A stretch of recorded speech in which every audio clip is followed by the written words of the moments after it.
بسم الله الرحمن الرحیم. د ژوندون نړیوال تلویزیون ګران لیدونکو سلامونه او نیکې هیلې. خوشحاله یم چې یو ځل بیا زه ډاکټر سیدجان قایزاده د روژې او روغتیا خپرونې په وړاندې کولو سره ستاسو په درانه خدمت کې حاضر یم. ګران لیدونکو، په نننۍ خپرونه کې هم بیا موږ سره د جلدي ناروغیو متخصص ډاکټر صاحب زلمی خان احمدزی میلمه دی او دوی سره به نن موږ په هیریسیټیزم باندې او همدارنګه په سیفلیس او په چملکۍ د مخونو او د سترغلیو باندې به بحث لرو. همدارنګه تاسو هم کولی شئ چې په دې خپرونه کې موږ سره اړیکې ونیسئ. زموږ د ټلیفون شمیره ده 0 201 440 440. ډاکټر صاحب، په لومړي قدم کې تاسو ته په خیر راغلاست وایو او ستړي مه شئ. مننه جناب ډاکټر صاحب، زما سلامونه او نیکې هیلې هم د ژوندون تلویزیون له لارې نه ټولو هغو افغانانو ته چې هغه په داخل او خارج کې دي ورته په نیک وخت کې وړاندې کوم. مننه کور ودان. ډاکټر صاحب، لکه څنګه چې په پیل کې مو یادونه وکړه او موږ تېر اونۍ کې موږ ګرانو لیدونکو سره وعده کړې وه چې ډاکټر صاحب جلدي ډاکټر صاحب به انشاءالله موږ سره میلمه وي او د دوی پوښتنو ته به هم ځوابونه ورکوو او د دوی کوم مشکلاتونه دي د هغې دپاره به څه د حل لاره لټوو. نو اوس که په لومړي قدم کې تاسو یادونه وکړئ چې هیریسیټیزم یا هرشیټیزم څه شی ته وایي؟ بسم الله الرحمن الرحیم. هرشیټیزم یا هرشوټیزم چې ورته وایي، دا کله چې د نجونو یا د ښځو په مخ باندې یا د وجود په هغه ځای باندې چې هلته د ویښتانو ضرورت نه وي ویښتان پیدا شي، یعنی پر مخ باندې د اضافي ویښتانو پیدا کېدو ته هرشیټیزم وایي، چې دغه یو ډېر عمده مشکل ده چې خصوصا نن سبا په دنیا کې په ټوله دنیا کې تقریبا 10% ښځې د دغې نه زیات شکایت لري، ښځې او نجونه، او دغه مشکل سره مخامخ دي. مننه ډاکټر صاحب. دا به دې موضوع ته به راځو چې دا حالت ولې پیدا کېږي، خو دوستانو سره به نن وعده وکړو چې ټلیفون اړیکې به نن زیات اخلو او د دې پوښتنو ته به زیات ځوابونه ورکوو. بالکل. نو السلام علیکم. سلام علیکم. د ژوندون تلویزیون د مهرباني وعلیکم سلام. مهرباني وکړئ تاسو څوک او د کوم ځای څخه؟ البته اړیکه یې پرې شوه.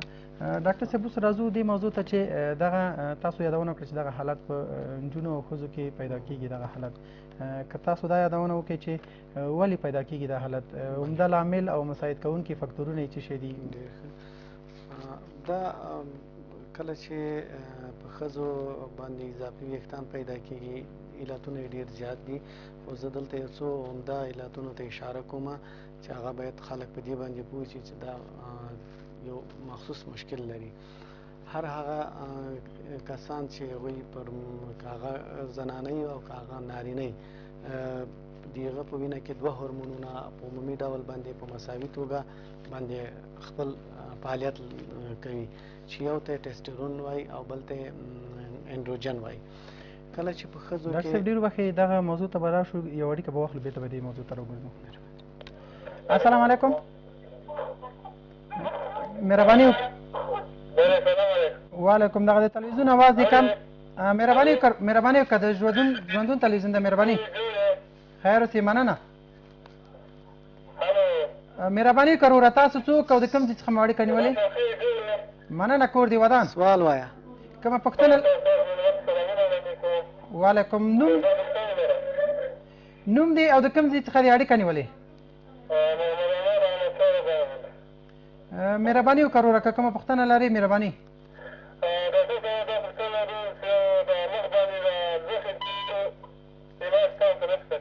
ښه سمه ده. دغه نوم دې که راته که بیا دغه نوم دې راته بیا ووایې وروره. ستا غږ اورم خو تلویزیون اواز دې لږ کم کړه وروره. سمه ده. سمه ده. جواب ته منتظر اوسه. سمه ده. ګران لیدونکو، یو هیله لرو چې کله هم تاسو موږ سره اړیکه ټینګوئ نو دغه د تلویزیون اواز هم بند ساتئ او یا دا چې کم ساتئ تر څو موږ سره په واضح ډول سره تاسو خبرې اترې وشي او تاسو هغه پوښتنه موږ په واضح ډول سره واخلو. نو ډاکټر صاحب، تاسو د هورمونونو یادونه کوله. نو ما وویل چې کله چې په ښځو کې د نارینه هورمونونو زیاتوالی منځته راشي او کله چې دغه هورمونونه په وینه کې مقدار زیات شي نو په دغه وخت کې د ښځو پر مخ باندې ویښتان پیدا کېږي او بعضې نور مشکلات هم ښځو ته پیدا کېږي، مثلا په اواز کې فرق راځي، یعنې د نر خصوصیت کې زیاتېږي. همدارنګه بعضې ارګانونه یې ښه تکامل نه کوي، نو د دې لپاره تنها یو هورموني عوامل نه دي، نور هم بعضې عوامل دي. هغه نجونې چې هغوی په خپل سر باندې په دواخانو کې مختلفې دواګانې اخلي چې د هغې په ترکیب کې سټیراید یو دوا ده یا کارټیکوسټروید چې ورته وایي، که هغه چېرته پر مخ باندې ولګول شي د هغې دوا عوارض جانبي یا ساید افیکټ دا ده چې هغه هم خپله ویښتان یا هرشوټیزم په وجود باندې پیدا کوي. او همدارنګه کله کله د ګردو د پاسه دوه غداوات دي چې هغې ته سوپرا ادرینل رینل ګلینډ وایي، کله کله د هغې په تولیداتو کې هم مشکلات پیدا کېږي. یعنې ډاکټر صاحب ډېرو وخت یو اړیکه اخلو دغه موضوع ته راځو بېرته. صحیح ده. السلام علیکم. سلام علیکم. مهرباني وکړئ تاسو څوک او د کوم ځای څخه مو اړیکه نیولې؟ فکر کوم چې مزاحمت کوي. ښه ډاکټر صاحب تاسو د رینل کله چې دا د ګردو د پاسه چې کوم غداوات دي په هغو کې هم مشکلات پیدا کېږي، د هغې د وجې نه هم دغه ویښتان په مخ باندې پیدا کېږي. هغه کسان چې هغوی ډېر چاغ وي هغوی په وجود کې انسولین زر په استقلاب باندې رسېږي، یعنې هغه کسان چې ډېر انسولین اخلي یا ډایبیټک لري، شکر لري، هغوی کې هم د دغه ویښتانو د زیاتوالي علتونه هم شته ده او یو کازې یو علت یې کیدی شي. نو دغه یو څو مهم علتونه وو چې موږ تاسو ته وویلې. اگر که دا یو هورمونل یا انډوکراینولوژي یو ډېر اوږد بحث ده چې په دې باندې که تفصیل سره موږ وغږېږو شاید 3-4 ساعته وخت واخلي، خو متاسفانه د وخت په کموالي باندې موږ غواړو چې خلکو ته کم معلومات او هغه ښه اساسي معلومات ورکړو. مننه کوم. السلام علیکم. مهربانی وکړئ تاسو څوک او د کوم ځای څخه مو اړیکه نیولې؟ تشکر، زنده باشین. بفرمایین شما کی و از کجا تماس گرفتین؟ بفرمایید کدام سوال دارین؟ مهربانی. از من روی خودم من موی اضافگی دارم، لکای میده داره بدن قوی. خب یعنی عمرتان چقدر است؟ چند ساله هستین؟ مفتم چند ساله هستین و بخنه سړي اړیکه پرې شوه، خو بیا هم د دې اړیکه موږ یو څه وخت سره اوس راځو. ډاکټر صاحب یو څو اړیکې به نورې مو اخلو، بیا به ور دوی ځوابونو ته ورشو. السلام علیکم. هلو. وعلیکم السلام. ډاکټر صاحب جوړ یې بخیر؟ مننه کور دې ودان. وروره څوک او د کوم ځای څخه دې اړیکه نیولې او که کومه پوښتنه لرې د جلدي ډاکټر متخصص ډاکټر زموږ سره میلمه دی. مهرباني.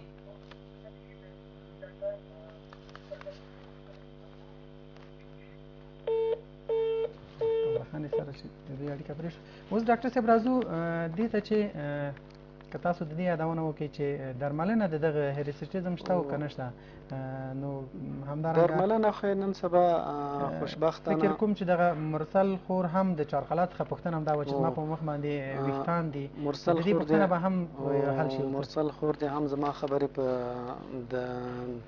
دقیق ډول سره واوري او عمل دې پرې وکړي، انشاءالله ښه کېږي. خبره دا ده چې کله دنیا اوس نن سبا شکر ډېر ایډوانس ترقي کړې ده، نو دې نه مخکې د هرشوټیزم دپاره داسې سل په سله تداوي نه وه چې هغه آیا دا به سل په سله باندې دغه سي.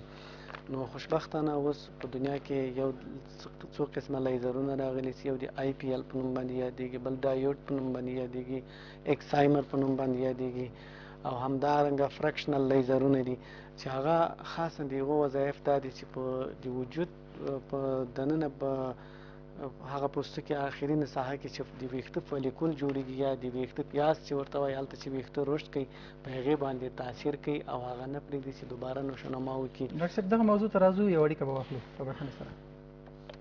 السلام علیکم. سلام علیکم.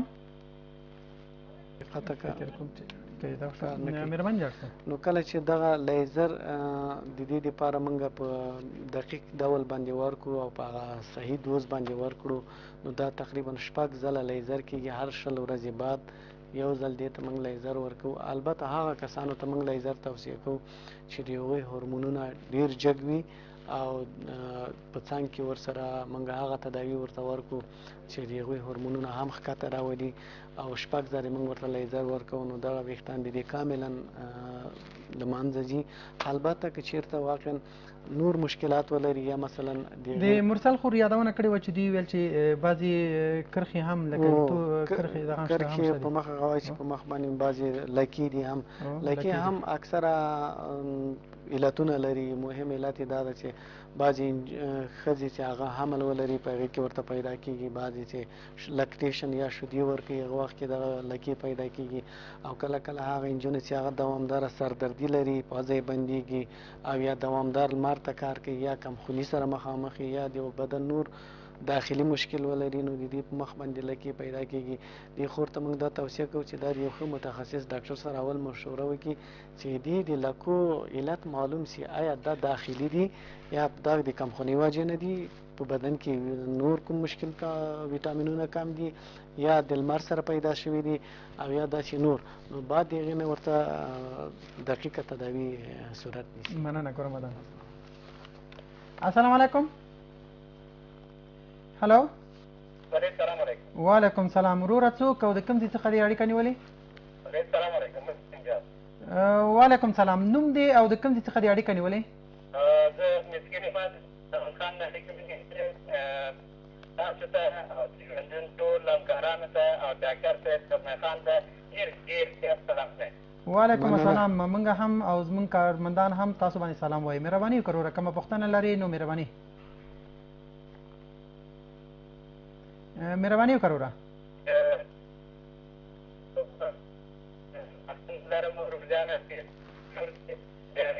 که دغه په بخښنې سره که دغه خپل موقعیت ته لږ تغییر ورکړي چې تر څو ستاسو اواز په صحیح ډول موږ ته نه راځي. که موقعیت ته خپل تغییر ورکړي مهرباني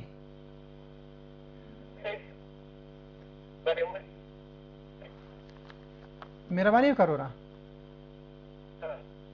ډاکټر صاحب د دې اواز مهرباني وکړه وروره، ستاسو اواز صحیح نه راځي موږ ته. که تاسو په صحیح موقعیت سره خبرې وکړئ نو موږ به ستاسو په سوال پوه شو. په بخښنې سره چې د دوی موقعیت صحیح نه و نو خبرې وکړو. همدارنګه ډاکټر صاحب یو اړیکه بیا هم یو اړیکه ده. السلام علیکم. الو السلام علیکم. وعلیکم السلام. وروره څوک او د کوم ځای څخه دې اړیکه نیولې؟ احسان الله خبرې کوم د ننګرهار څخه. ډاکټر صاحب تاسو ته سلام او د ژوندون راډیو ټلویزیون ټولو محترمو کارکوونکو. وعلیکم سلام. که غلط شوی نه نوم دې ریحان الله وویلې؟ احسان الله وروره مهرباني وکړه پوښتنه دې وکړه. پوښتنه مو دا ده ډاکټر صاحب چې دا تقریبا 2 کاله کېږي زما عمر دی 20 کاله. ښه تقریبا دا 2 کاله کېږي چې زما په مخ باندې دا وړې دانې غوندې راختلي. ډېر ډاکټرانو ته هم لاړلم هېڅ علاج نه کېږي. که مشخص کومه دوا یې موږ ته یې وښایي. کومه پوښتنه خو تاسو نه لرئ؟ نه بس انشاءالله تاسو زموږ خپرونه تعقیبوئ ځواب به انشاءالله منظم درکړو.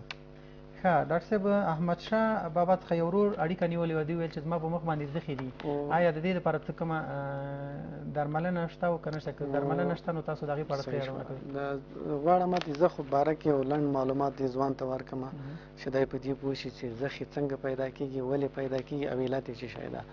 په عمومي ډول باندې چې په وجود باندې پیدا کېږي، خو هر ډول چې دی د هغې عمومي عوامل یو نوع میکروب ده چې هغې ته وایرل انفیکشن وایي یا وایرس ورته وایي، چې د هغه وایرس د وجود سطح ته کله داخل سي نو تقریبا د 18 میاشتو په شاوخوا کې هلته د خپل اعراض او علایم منځته راولي ښکاره کوي.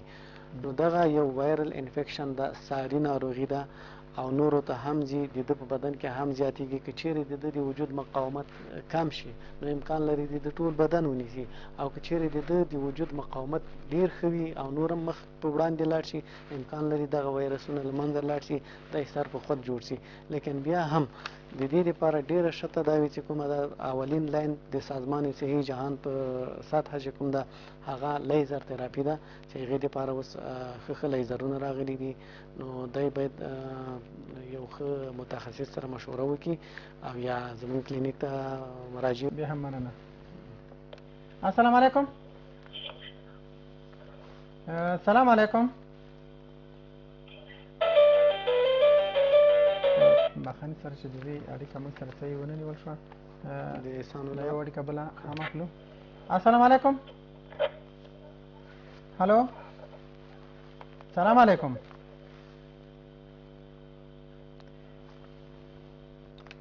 ګران لیدونکو هر کله چې تاسو موږ سره اړیکه ټینګوئ نو داسې موقعیت ځان ته غوره کړئ چې تر څو ستاسو دغه خبرې اترې زموږ سره په واضح ډول سره وشي او انټن ستاسو ټلیفونونه انټن ورکړي.